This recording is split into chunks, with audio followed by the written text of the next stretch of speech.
I never thought I'd be the kind of person who checks their wife's phone while she's sleeping, but there I was at 3 in the morning, my hands trembling as I scrolled through messages that would shatter everything I thought I knew about my marriage.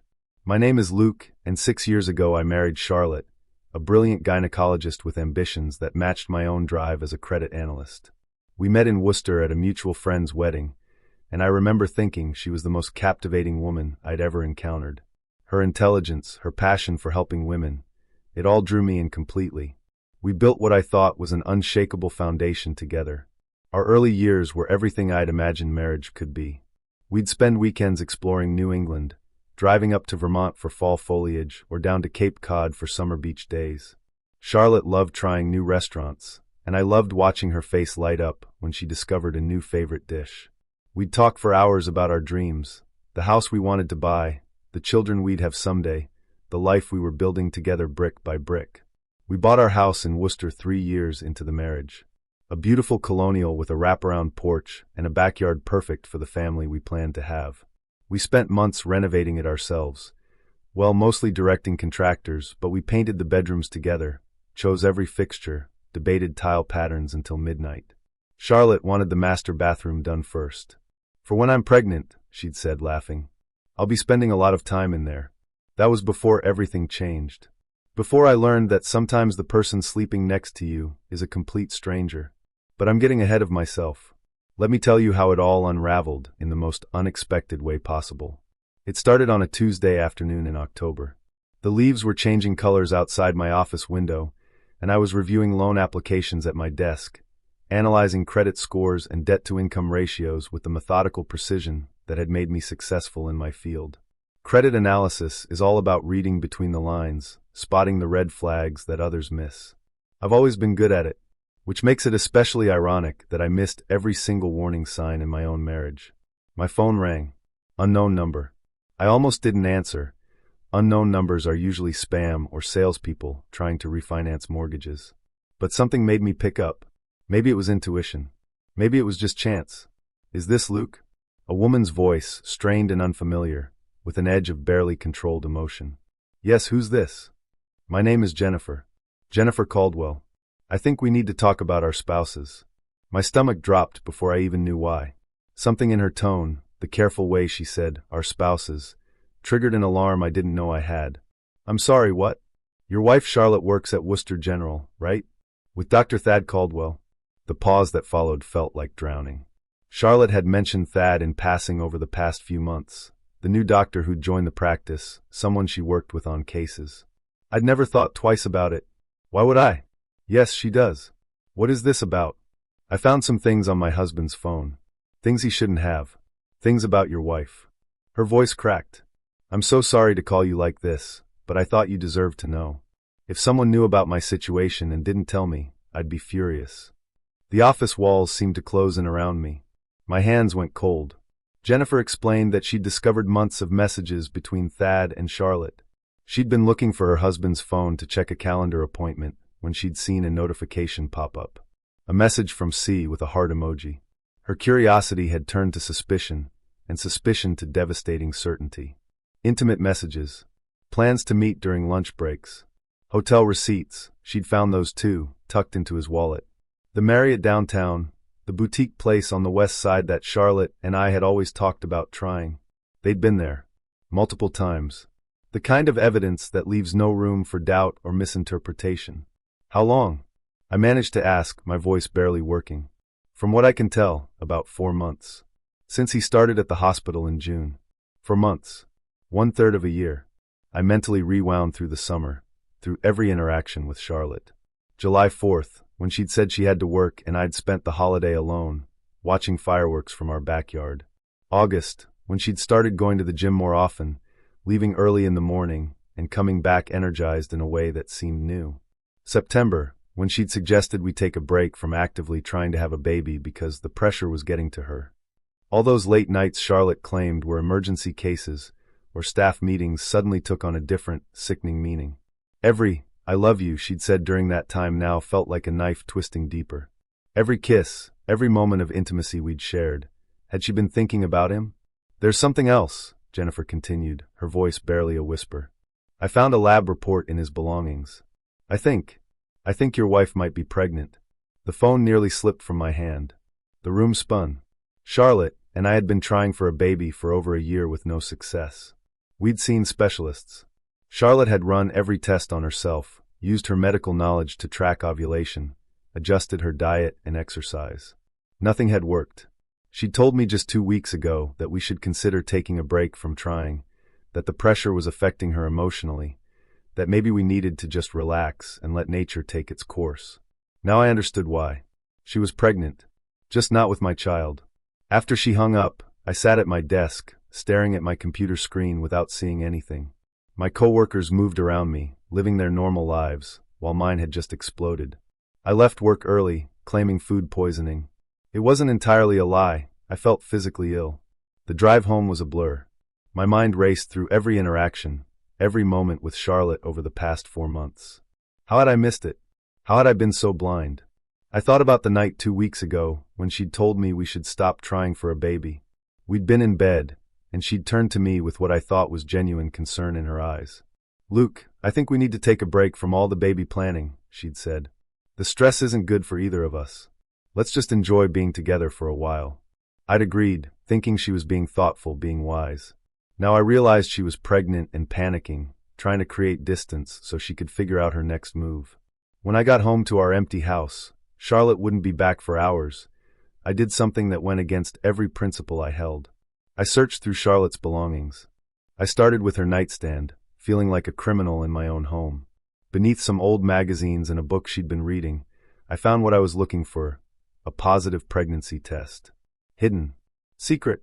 Alongside it was a card from Thad with a single line in his handwriting. "Whatever you decide, I'm here." Whatever she decides. About whether to keep his baby while married to me.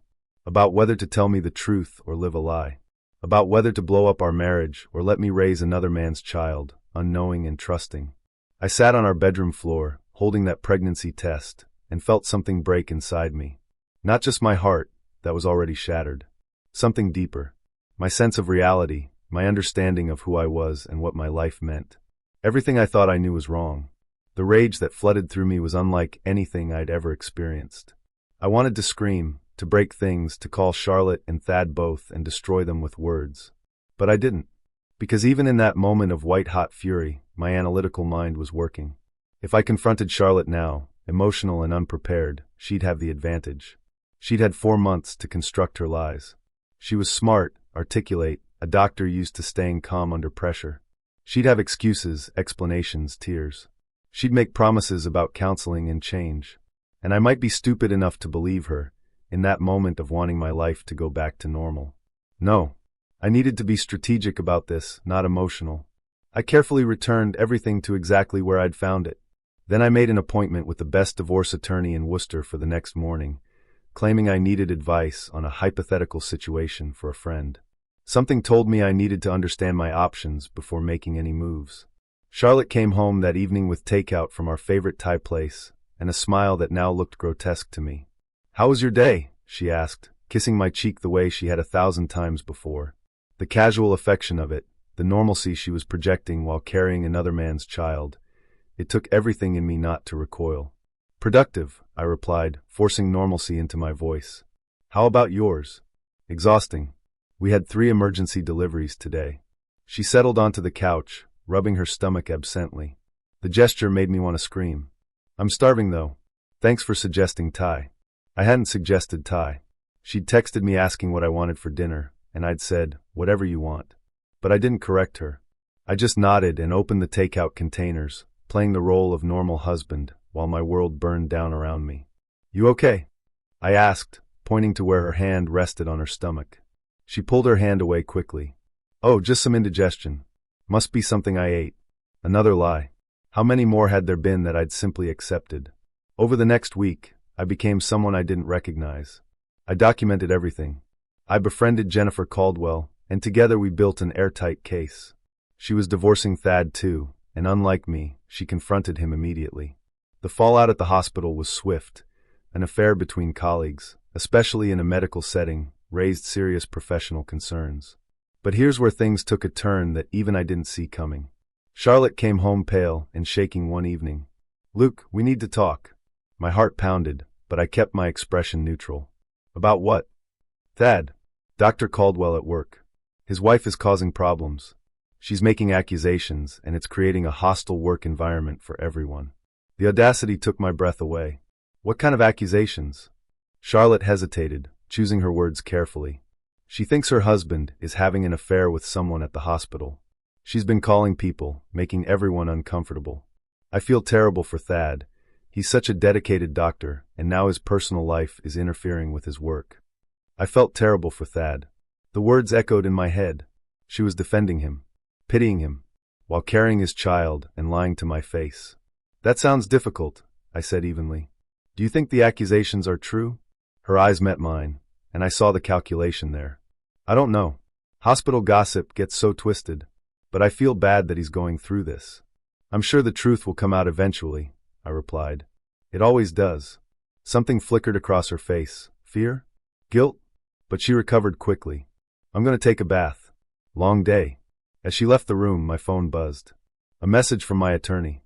Everything is ready. Just say when. But I wasn't ready yet. Because that night, Charlotte's mother called. Luke, honey, I wanted to talk to you about something, Margaret said. Her tone was conspiratorial, excited. Charlotte doesn't know I'm calling. She wanted to surprise you herself, but I'm too excited to keep it in. She's pregnant. The world tilted. She told you. She called me crying happy tears yesterday. Said she found out a few days ago and is planning something special to tell you. Oh, Luke, I'm so thrilled. After all the trying you two have been through, this is just a miracle. A miracle. She was going to pass off Thad's baby as mine. Margaret, thank you for calling, I managed. But please don't mention you told me. I want to seem surprised when Charlotte shares her news. Of course. My lips are sealed. Oh, this is so wonderful. After hanging up, I sat in the darkness of our living room, listening to Charlotte humming in the bathtub. She was planning to tell me. Planning to let me believe this child was mine. Planning to trap me in a lie that would last a lifetime. The next morning, I called my attorney.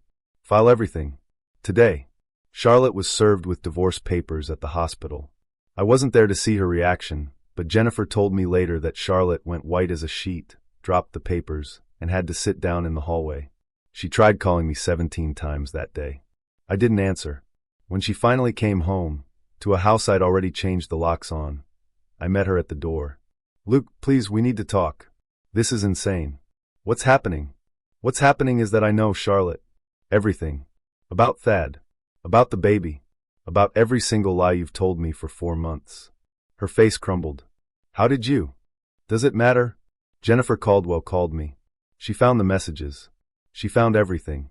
Charlotte's hands went to her stomach protectively. Luke, I can explain. You're pregnant with another man's child while married to me. What possible explanation makes that acceptable? It's complicated. Thad and we didn't mean for it to happen. It just developed. But I love you. I never stopped loving you. The words were so absurd I almost laughed. You love me?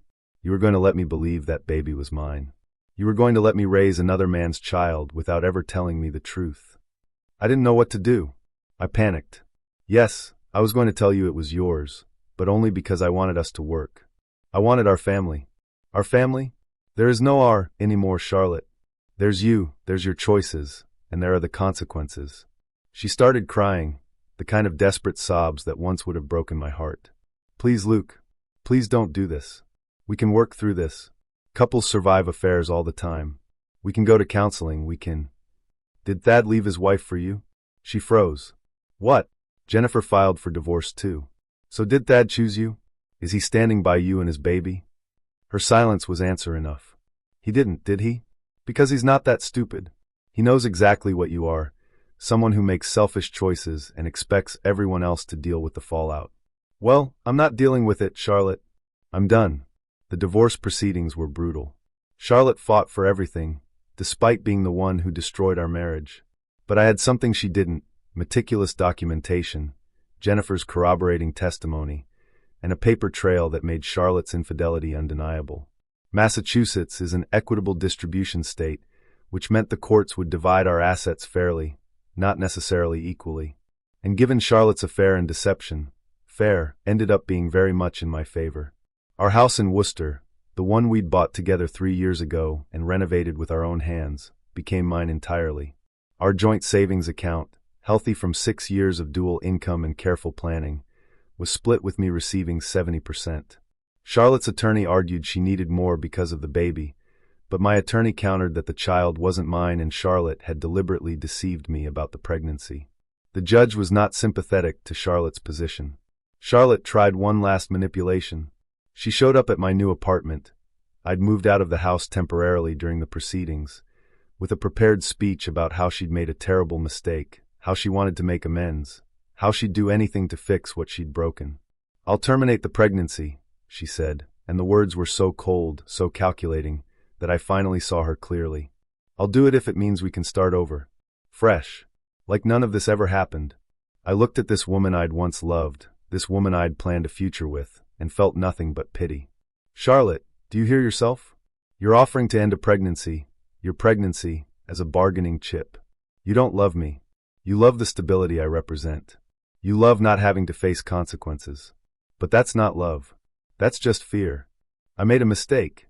You made a series of choices. Every secret meeting, every lie, every moment you looked me in the eye and pretended everything was fine. Those were choices. And now you're facing the results of those choices. What about forgiveness? What about second chances? I forgive you, Charlotte. I really do. But forgiveness doesn't mean staying. It means I'm letting go of the anger so I can move forward. Without you. The final divorce decree came through on what would have been our 7th anniversary. The irony wasn't lost on me. I kept the house. I kept the majority of our savings. I walked away from the marriage financially stable and emotionally exhausted but free. Charlotte, I learned through mutual acquaintances, had the baby. A boy. Thad wanted nothing to do with either of them. He'd moved to a different hospital in Boston, starting fresh with his own consequences to manage. Charlotte's reputation at Worcester General suffered tremendously. Sleeping with a colleague was one thing, but the deception, the pregnancy, the drama, it all created an environment where trust in her professional judgment became questionable. She eventually left Worcester entirely, taking a position at a smaller practice in western Massachusetts. Starting over, just like I was. As for me, I sold the house 6 months after the divorce finalized. Too many memories, too many ghosts. I moved to a condo downtown, something modern and entirely mine, with no shared history to haunt its rooms. Jennifer Caldwell and I stayed friends. We'd grab coffee occasionally, two people who'd survived similar betrayals and understood each other's healing process. She once asked me if I regretted how everything played out. No, I told her honestly. I regret not seeing it sooner. I regret the time I lost. But I don't regret leaving. Some betrayals are too fundamental to recover from. Do you think you'll ever trust anyone again? It was a question I'd asked myself countless times. I think I'll trust differently, more carefully. But yeah, eventually. Because the alternative is letting what Charlotte did define the rest of my life, and I refuse to give her that power. The revenge, if you want to call it that, wasn't dramatic. There was no public confrontation, no grand gesture of retribution. It was quieter than that, but somehow more complete. I took everything she'd tried to build on a foundation of lies and simply refused to participate. I refused to be the fool who believed her. I refused to raise another man's child under false pretenses. I refused to let her rewrite our story with a fairy tale ending she didn't deserve. I took my life back. I kept my dignity, my assets, and my self-respect. Sometimes people ask what happened to Thad. He's still in Boston, as far as I know. Still married, his divorce never finalized. Jennifer decided to work on their marriage after all, partly for their 2 kids, partly because she wanted to try. I respected her choice, even if it wasn't one I could have made. And Charlotte? She sends me a message every year on what was our anniversary. Usually something apologetic, sometimes reminiscing about better times. I never respond. There's nothing left to say. I think about Charlotte sometimes, about the life we could have had if she'd made different choices. But those thoughts come less frequently now, and when they do, they don't hurt the way they used to. I never wanted to be someone's revenge story. I never wanted to be the person who checked his wife's phone in the middle of the night, who documented evidence of adultery, who calculated property division while his marriage burned down around him. But life doesn't always give us the roles we want. Sometimes it gives us the roles we need to survive. And I survived. I more than survived, I rebuilt. On my own terms, with my own rules, in my own time. That's not the ending Charlotte wanted. It's not the ending I wanted either, when I stood at an altar 6 years ago and promised forever. But it's the ending we both got, and I'm learning to be okay with that. Thank you for watching the video to the end. YouTube may no longer suggest my channel to you, so subscribe to it to receive new interesting stories. You will also help the channel grow and improve the quality of its content. A playlist with other interesting stories that you can listen to is now displayed on the screen. You can also write in the comments what stories you would like to see on the channel.